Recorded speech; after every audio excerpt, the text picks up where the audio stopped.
Hello दोस्तों, कैसे आप सब लोग। स्वागत है आपका मेरे चैनल हाउ टू कोड में। तो दोस्तों, आज के सेशन में हम जानेंगे एलसीपी एलिमेंट होता क्या है, एलसीपी एलिमेंट कब रिपोर्ट होता है, इसके क्या कॉजेस हैं और इसको फिक्स कैसे कर सकते हैं।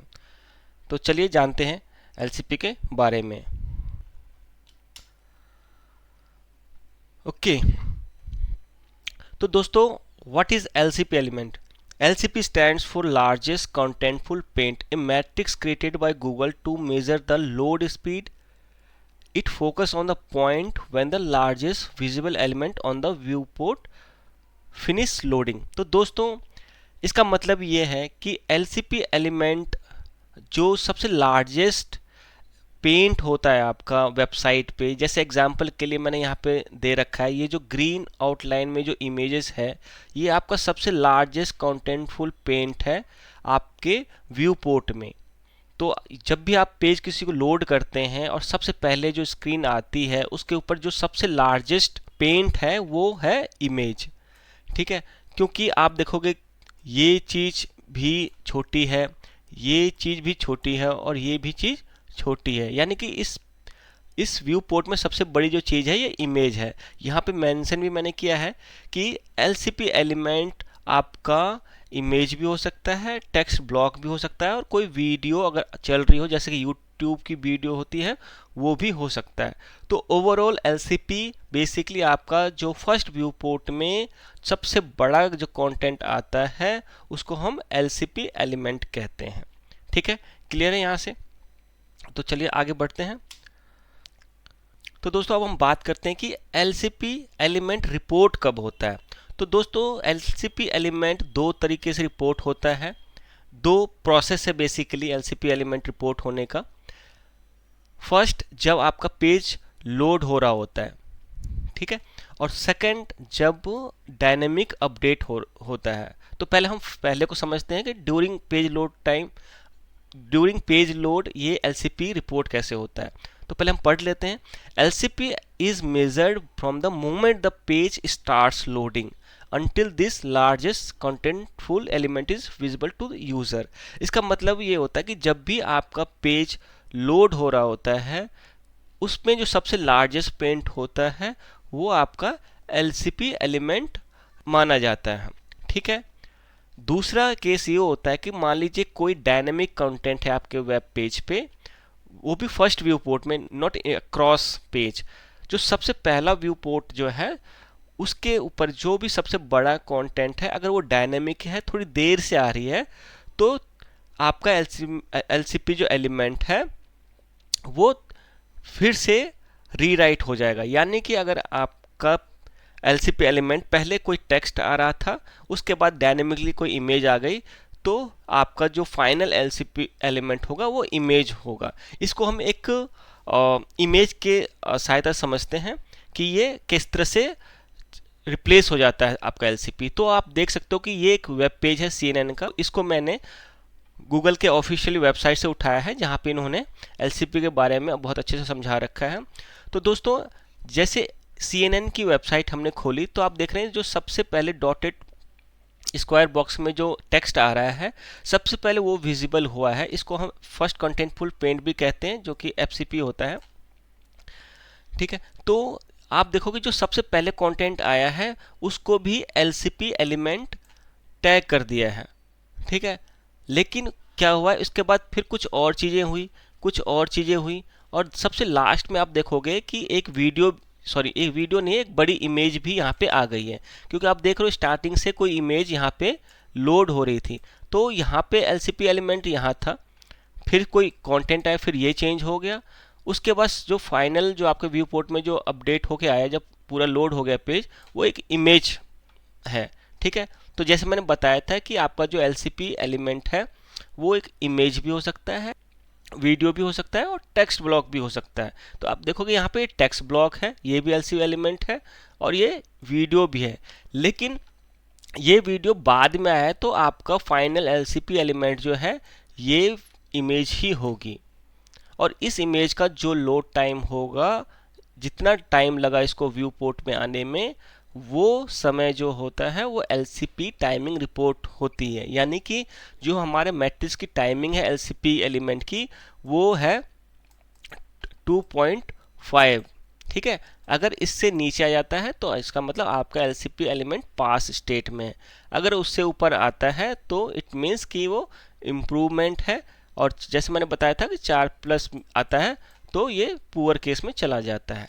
तो यहाँ से आपको अच्छे से समझ में आ गया होगा कि LCP एलिमेंट रिपोर्ट कब होता है और कौन सा एलिमेंट टारगेट होता है। यानी कि कुछ भी LCP जो भी आपका लार्जेस्ट कॉन्टेंटफुल पेंट है, either it is a text block, it is a image और it could be a video।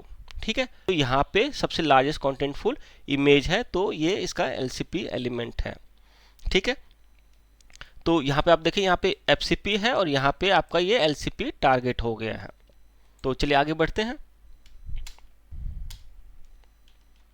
तो दोस्तों अब हम बात करते हैं कि LCP एलिमेंट के फेल होने के रीजंस क्या है और इसको पास हम कैसे कर सकते हैं। तो जो रीजंस हैं बेसिकली इसके फेल होने के लिए, यानी कि जो भी रीजंस है इसके टाइमिंग को बढ़ाने के लिए, जो इसका टाइम है 2.5 का है, इसका जो थ्रेशोल्ड टाइमिंग है, अगर इससे ऊपर जाता है, ठीक है, अगर इससे ऊपर जा रहा है इसका मतलब ये कोई एक ब्लॉक जो है, टेक्स्ट है, इमेज है, वीडियो है, वो काफ़ी टाइम ले रहा है लोड होने में या विजिबल होने में। ठीक है, तो इस वजह से उसका टाइम बढ़ जाता है। और इनका टाइम बढ़ाने के लिए ये यहाँ पे मैंने कुछ फैक्टर्स यहाँ पे डिफाइन कर रखे हैं। It is not the entire factor but few of the factor, generally यही सब होते हैं। ठीक है, तो हम एक एक चीज़ के बारे में अभी डिस्कस कर रहे हैं यहाँ पे। तो इनके क्या क्या रीजंस हो सकते हैं। सबसे पहले हम बात करते हैं render blocking JavaScript and CSS। ठीक है, तो ये जितने भी हैं दोस्तों ये सब कॉजेज हैं और इसी को फिक्स कैसे करना है मैं साथ के साथ आपको बताता जाता हूँ। ठीक है, अगर आपके पास पेन पेंसिल या डायरी कुछ भी है तो आप रेडी कर लीजिए, और जहाँ पे भी आप लोग को लगता है कि नोट करने वाली चीज़ है या नोट कर सकते हैं, और कोई ज़रूरत नहीं नोट करने की भी, आप वीडियो को पॉज कीजिए, रिवाइंड कीजिए और फिर से प्ले कर लीजिए, तो वैसे भी आपको चीज़ें मिल जाएंगी जो भी मैं बता रहा हूँ। ऐसा नहीं कि एक बार चला गया, कोई लाइव चीज़ें नहीं चले, रिकॉर्डिंग वीडियो है तो आप कभी भी प्ले पॉज करके देख सकते हैं। ठीक है, तो हम बात कर रहे थे कि common causes of poor LCP। ठीक है, तो पहला जो कॉज मैंने यहाँ पे मेंशन किया है वो है render blocking JavaScript and CSS। तो आप कहेंगे render blocking JavaScript and CSS क्या होता है। तो दोस्तों अगर आपने डेवलपमेंट किया है तो आपको बिल्कुल पता होगा कि रेंडर ब्लॉकिंग क्या होते हैं। ठीक है, इसका क्या इम्पैक्ट होता है। हो सकता है आपको इम्पैक्ट ना पता हो बट रेंडर ब्लॉकिंग होता है। ठीक है, तो जैसे आप कोई एक्सटर्नल जावास्क्रिप्ट की फाइल जब आप डायरेक्ट अपने पेज के हेड में रख देते हैं और उस पर एसिंक्रोनस नहीं लगाते हैं तो वो रेंडर ब्लॉकिंग हो जाता है। तो सबसे पहले हमें करना क्या होता है कि जितने भी रेंडर ब्लॉकिंग रिसोर्सेज हैं उनको हमें एसिंक्रोनसली उसको कॉल करना होता है। जैसे अगर मैं जावास्क्रिप्ट की बात करूं तो आपने डेफिनेटली कई जगह लिखा होगा कि डेफर एसिंक, ये बेसिकली हम इसीलिए लिखते हैं ताकि वो आने वाले एसेट्स को ब्लॉक ना करें और इस पैरेलली ये भी लोड हो और दूसरे एसेट्स भी लोड हो। सेम CSS के साथ होता है।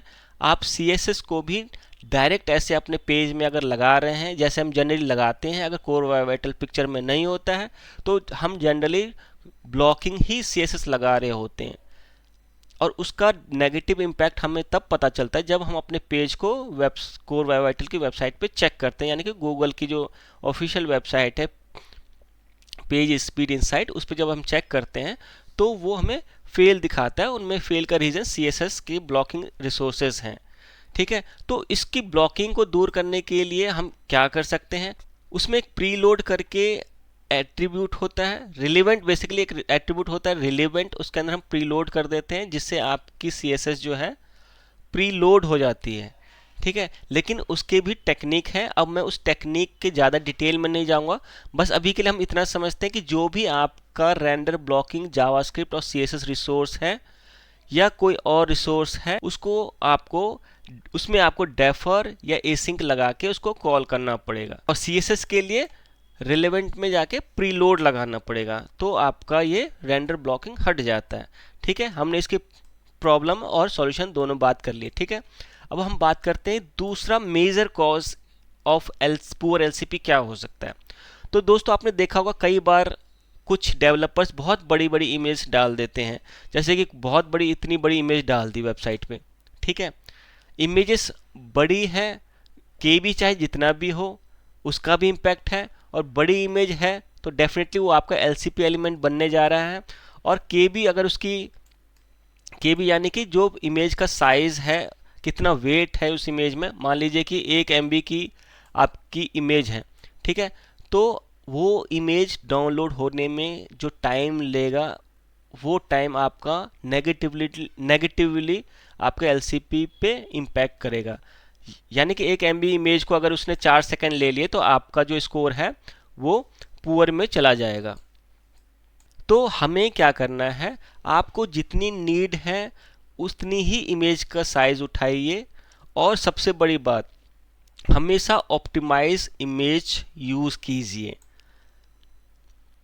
तो कहने का मतलब है जो आपके टॉप व्यू पोर्ट में आ रहे हैं एटलीस्ट उन इमेजेस को आपको ऑप्टिमाइज इमेज यूज़ करना है। और आज के डेट पे आप देखोगे कि हमारे पास कई वेब फॉर्मेट ऑफ इमेजेस आ गई हैं, जैसे कि वेबपी नाम से एक इमेज फॉर्मेट है, उसके बाद AVI भी कुछ ब्राउज़र सपोर्ट करने लगे हैं। तो बेसिकली ये जो दो फॉर्मेट आप देख रहे हो ये कंप्रेस इमेजेस एग्जांपल्स हैं। इसके थ्रू आप अपने इमेजेस को ऑप्टिमाइज कर सकते हो। लुक वाइज आपको ज़्यादा फ़र्क नहीं मिलेगा, बहुत ही ध्यान से देखने पे फ़र्क पड़ता है, बट वेबपी वाइडली सपोर्टेड है तो आप मेजरली वेबपी का यूज़ कर सकते हैं। स्टिल आपको लगता है कि एलसीपी इमेज की वजह से फेल हो रहा है, अभी मैं नहीं कर पाया हूँ, तो आप एक उसका एक AVI फॉर्मेट में जो ब्राउज़र सपोर्ट करते हैं, क्रोम जनरली सपोर्ट करता है, तो आप उनके एक अल्टरनेटिव में AVI इमेज भी डाल सकते हैं। या दूसरा ऑप्शन ये है कि वर्डप्रेस का अगर आप एडमिन टूल वगैरह यूज़ करते हैं तो उसके अंदर ये फीचर्स इनबिल्ट होते हैं। ठीक है, तो वहाँ से आप ऑन कर सकते हैं इस फीचर को कि आपको ऑप्टिमाइज में चाहिए तो उसमें प्लगइन्स होते हैं, आप उनको ऑन कर दीजिए। जनरल वेबसाइट है तो उसमें जाके आप मैनुअली आप वेबपी और AVI इमेज का यूज़ करके अपनी साइट की परफॉर्मेंस को बढ़ा सकते हैं, इमेज को लाइट कर सकते हैं। यानी कि आपकी समस्या यहाँ पे सॉल्व हो जाती है कि आपकी हाई रेजोल्यूशन इमेज नहीं यूज़ करनी, कि आपने 2000 बाई 2000 इमेज यूज़ कर दी। जितनी नीड हो आप उतनी ही यूज़ करो। ठीक है, अननेसेसरी का बहुत ज़्यादा हैवी वेट लाने की नीड नहीं है। अगर आपको मोबाइल के लिए यूज़ करना है तो मोबाइल में मैक्सिमम साइज़ आप 1000 ले लो, 800 ले लो, बट ऐसा नहीं कि 2000 वाला डाल दिया जो आपने डेस्कटॉप में डाल रखा था। यहाँ पे एक बात दोस्तों और समझने की होती है कि डेस्कटॉप की स्पीड हमेशा ज़्यादा होती है, मोबाइल की कम होती है, आपको सबको पता है। तो अकॉर्डिंगली हम दो तरीके भी यूज़ कर सकते हैं बेस्ट क्वालिटी इमेज दिखाने के लिए। आप डेस्कटॉप के लिए बड़ी इमेज दिखा लो, हाई रेजोल्यूशन इमेज दिखा लो, बट स्टिल वो ऑप्टिमाइज होना चाहिए।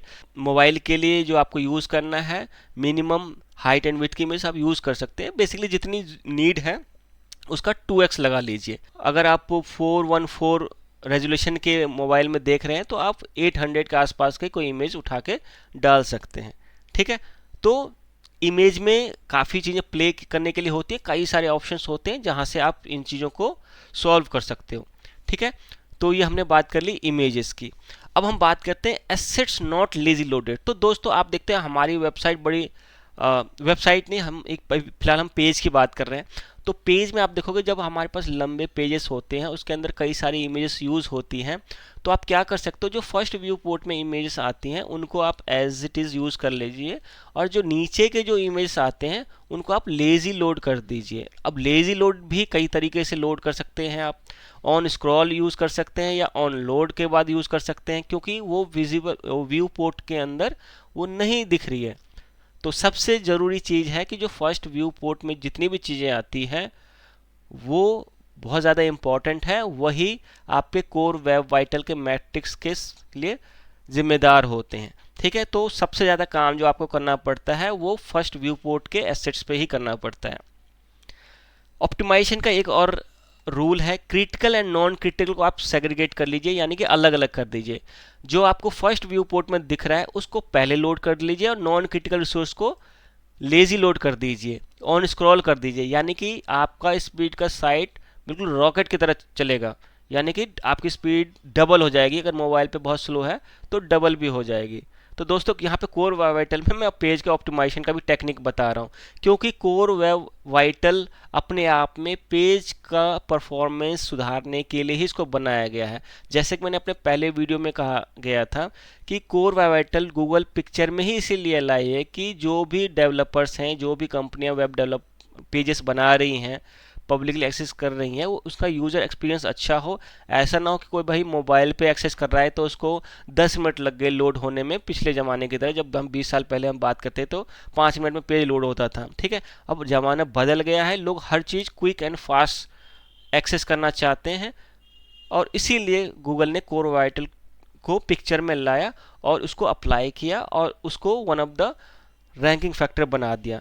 क्योंकि जनरली जो वेबसाइट्स होती हैं, ई कॉमर्स की वेबसाइट होती है, पब्लिक पेजेस होते हैं, उनको लोगों को प्रमोट भी करना होता है कंपनियों को, और प्रमोट करना है तो भैया आपको पेज की परफॉर्मेंस को मीट करना ही पड़ेगा। पुअर एलसीपी के साथ तो आप नहीं जा सकते हो, ठीक है। आप मेहनत करोगे, पैसा लगाओगे, लेकिन वो प्रमोशन में थोड़े से हर्डल्स आएंगे, पूरे नहीं आएंगे बट थोड़े बहुत आएंगे, ठीक है। तो बेस्ट ये है कि आपके पास डेवलपर्स हैं, आप उनको कह सकते हैं अगर कि भैया मेरे को ये वेब वाइटल ऑप्टिमाइज पेजेस बनाने हैं। ऐसा नहीं है कि कुछ भी आप लिख दो।